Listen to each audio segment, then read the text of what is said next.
Namaste. My name is Chandra-Mouli. Welcome to my presentation on intimate partner violence and non-partner sexual violence in adolescent girls and young women. Towards the end of 2025, WHO, the World Health Organization, published updated estimates on violence against women and girls. What are the three data points from the report that are important to be aware of? Firstly, levels of intimate partner violence and non-partner sexual violence, IPV and SV, are extremely high. An estimated 1 in 3 women and girls around the world have experienced physical or sexual violence. Secondly, progress has been very limited. Rates continue to be stubbornly high. Over the last 20 years, the decline has been a mere 0.2%. Thirdly, intimate partner violence and non-partner sexual violence are global phenomena. WHO's report on IPV contains data from 168 countries and territories, and on SV from 140 countries and territories. While IPV and SV are global phenomena, 3 parts of the world have very high prevalences: parts of Oceania, parts of sub-Saharan Africa, and parts of Southeast Asia, where I'm originally from. What does the report say about levels of IPV and sexual violence in adolescent girls and young women?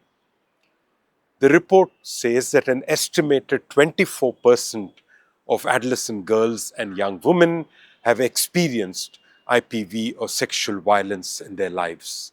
And in the last year, an estimated 16% have done so. WHO's report does not contain data on SV broken down by age, but a systematic review by Antonio Piolanti and others, published recently, points to the fact that in children and adolescents from 80 countries where data has been pooled, sexual harassment prevalence is about 11.4%, and contact sexual violence prevalence is about 8.7%. So unacceptably high rates around the world.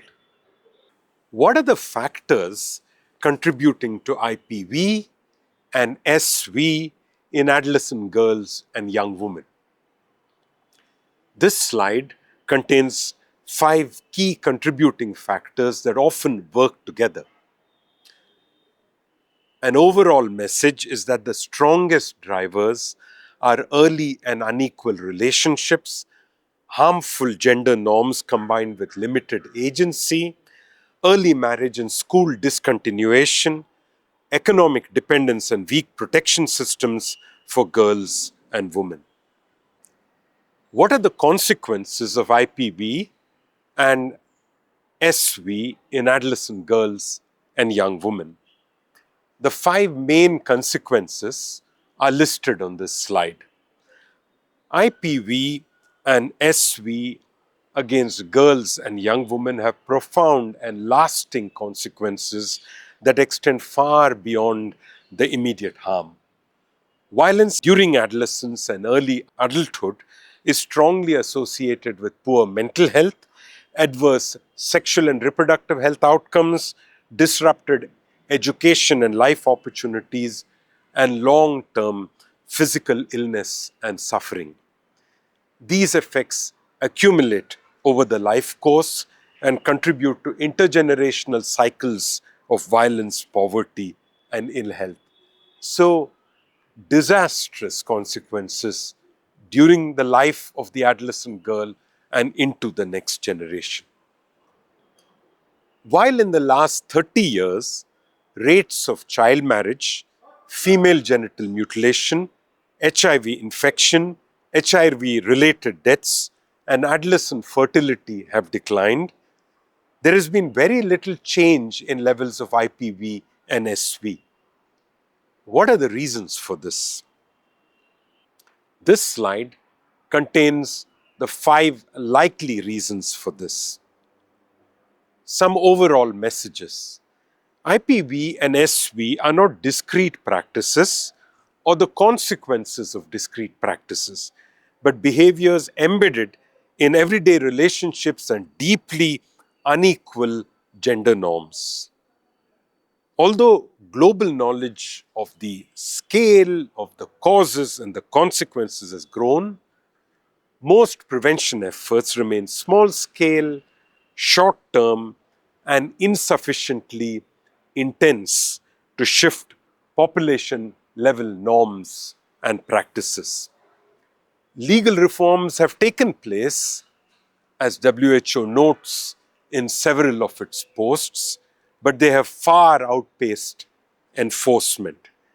Economic insecurity continues to exacerbate risk, and progress in women's status has not been matched by equivalent transformation of male roles and power relationships and acceptance that the status quo has changed and continues to change.